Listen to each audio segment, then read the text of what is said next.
Hello guys and welcome back to the channel. So BTC USD as usual, Sundays are amazing, right? Is this a big trade? Absolutely yes. Was this actually hard to get? Not really. This was just a very simple trade. It wasn't really any big deal, right? So let's actually analyze. Let me tell you the reason why I got into this trade and why I'm still currently holding a trade up till date. I've told you guys the trick already. You know how to also use that trick. It will help you a lot, right? Very, very simple. So let's dive in. Now, this right here is the daily time frame of what? BTC USD. And obviously, by just looking at this, you already know what is happening. You know for sure that price took out this major high right here, pushed all the way up, came back for a respected resistance hit, right? When price came all the way back down, you can see that it respected it very, very well, made this a very serious support zone. And immediately after that, it took out this high right here, changing character. What do you think is going to happen? Price is going to push all the way up, but you don't actually execute your trade just because of that. No. Why? Because you can see that up here we are actually having a resistance zone again, which is a trend line. So all you needed to do is wait for that trend line to get broken. Now this is basically the reason why I like trading BTC USD on Sundays alone. Why? Because Mondays, when the market actually opened, if you are in a very good trade on BTC USD, trust me, you are going to be winning this type of big trades, right? So that is just the concept. On Sundays, make sure your analysis are solid, very, very good. Now, this is not actually where I think price is going to. I've already taken first and second TP. I want price to get to these highs right here. Now, if price does not get to it, I'll have to get out of the trade and wait for another execution. But I'll probably not execute again until Sunday again. You know for sure that it's only Sundays that I execute trades on BTC USD, right? Extremely simple. So yes, but you should have just waited for at least a push all the way up just to break above this. And this actually happened Saturday. Extremely easy. That was yesterday, right? No, that was the day for yesterday. I actually took this trade right here on Sunday, but today is now Monday. We are currently in a new week, so price is pushing all the way up. So yes, that was just what you needed. You needed price to break above this and you are good to go. So a lot of people will still wait for a break above and a pullback for a retest. Why didn't I wait for that retest? One, because price has already made a retest around this zone right here. Why am I saying price has already made a retest? You see, when you look at what happened around this level, price hit this support zone, push all the way up, came back down and pulled liquidity from that other block right there. After pulling that liquidity, it pushed all the way up to hit this level, which also is a very strong zone when you look at it all the way across this level. You can see that after that, price actually resisted. This is a reaction. It had a pullback all the way down before the massive push. So indirectly, it's telling me that for now, it doesn't mean price wouldn't come back and retest this trend line again. Price can still push up, come back for a retest before a massive push. But what it's telling me is for now, I shouldn't be looking forward for a pullback, at least not for today or probably maybe tomorrow, right? So because I actually know that, all I'm waiting for is just to see anything that shows that price is going to continue shooting all the way up so that I can now execute my trade. So that brings us back to the 45-minute time frame. I've told you guys I use 3 time frames, or actually I use 4 time frames. I use the daily time frame, I use 45 minutes, and I use 4 hour time frame. Now, the 1 minute and 5 minute time frame, I just classify it under one time frame because those two are just my executional time frames. I don't really do anything serious on those two, right? So when you look at what was happening, this was what we are actually having. When price hit that zone, you can see we are having some series of rejections, right? A couple of rejections right here, creating a support zone above. So after a breakthrough, price actually came back to do what? To retest that support zone. What do you think is going to happen? I'm going to execute my trade.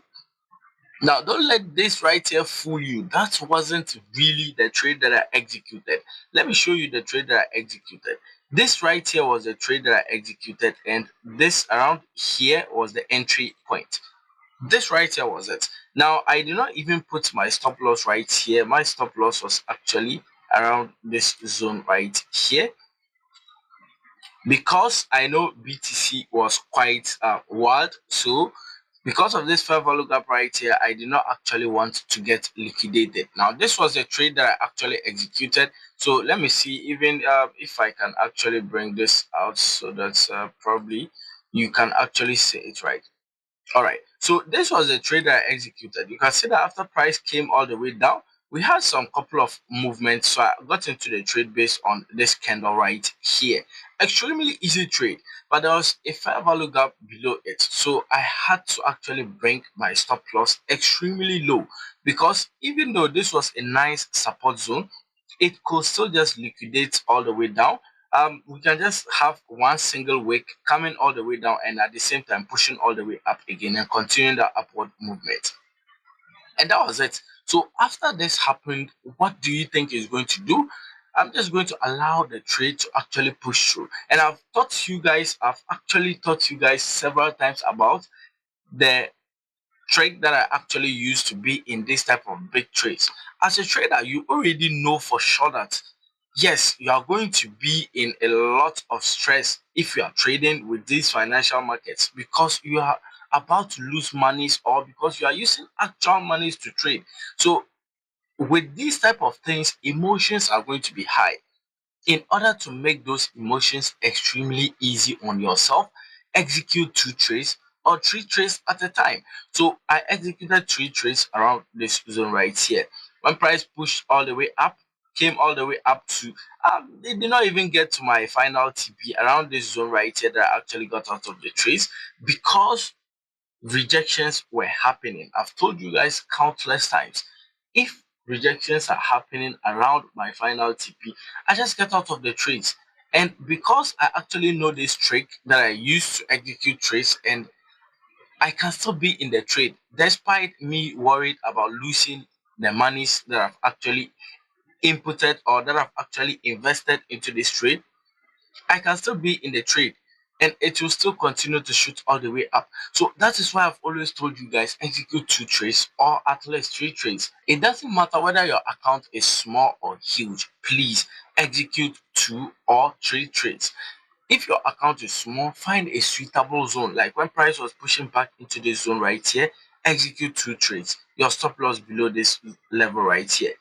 With all these rejections, you could have gotten out of one trade, put the next trade at break even, you are good to go. That was the exact thing that I did. Executed 3 trades right here, came and took my first and second TP around this zone right here because of the rejections. And what do you see me do? I kept the SL, which is the stop loss, at break even. And now look at where the trade is actually going. So I could have actually missed this whole move if I had executed only one trade, because with the rejections that I was seeing, I did not really like it. I was just going to get out of the trade. I don't really like rejections. If price is getting close to my TP and I'm having rejections, I just choose to get out of the trade and be free. So if you know this type of things, you get out of the trade knowing for sure that you have at least one trade hanging, and that trade is now going to be the beast, which is the bigger trade that you are going to gain. And this right here, this huge trade that you are looking at right here, is the product of executing 2 trades or 3 trades, right? It's extremely easy. So yes, of course, this is a very nice trade, and the strategy wasn't really that a very serious thing. I've told you guys countless times. I've seen a lot of comments of people telling me that this strategy would have been good if I did this, if I did that. Sometimes you don't really need a strategy. The most important thing that you need in trading is trend analysis. If you understand where the trend is going, this is a change of character. We need a BOS. That BOS will happen extremely soon. Price took out this last high right here, or this trend line right here. It's going to continue shooting all the way up. Even if it wants to come back, it will come back for a retest and continue shooting all the way up, or change its direction and continue shooting all the way down. All you need to understand is price does what price does. You have to execute a trade according to the bigger time frame, and you don't execute that trade if price is not already in motion. Wait for it to be in motion before you execute the trade. if you look at the trade that I actually took, you realize that this is where Sunday actually started. Look at this zone. I think around this level right here, Sunday started.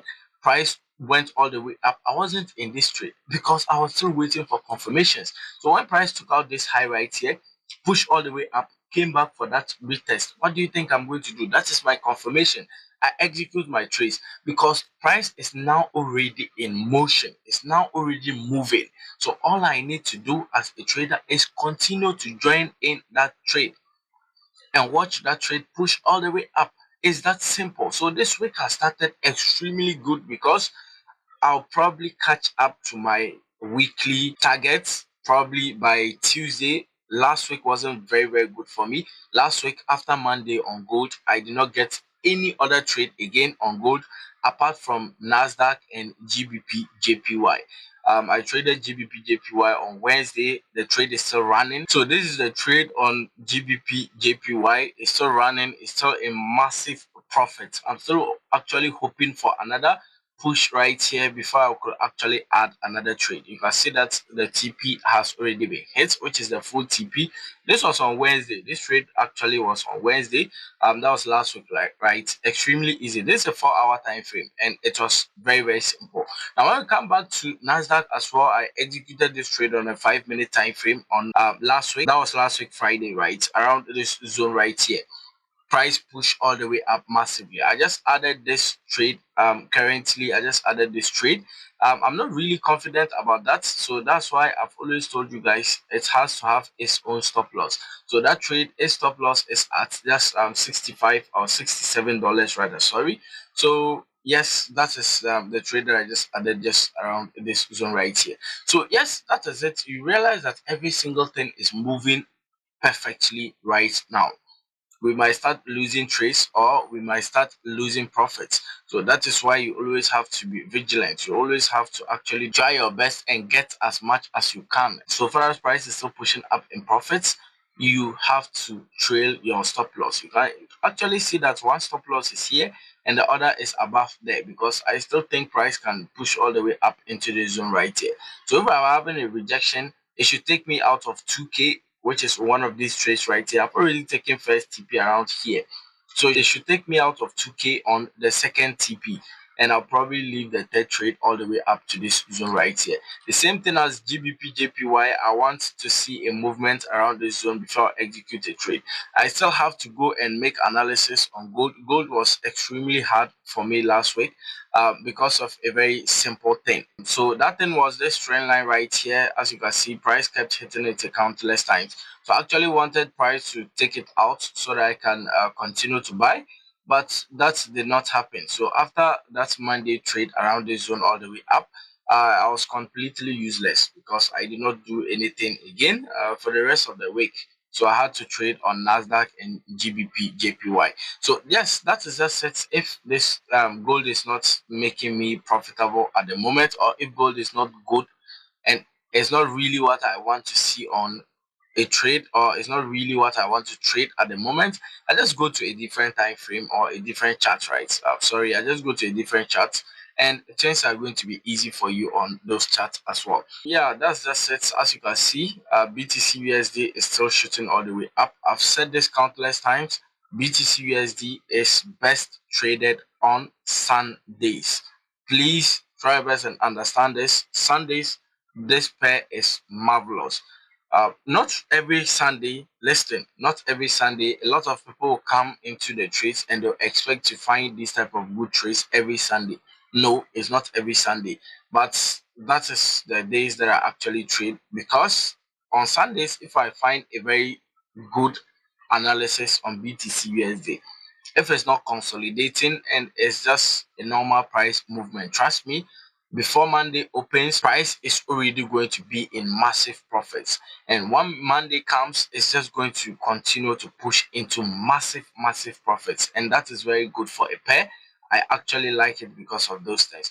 But yeah, that's just it. This was just a short video to actually tell you guys what happened on BTC USD.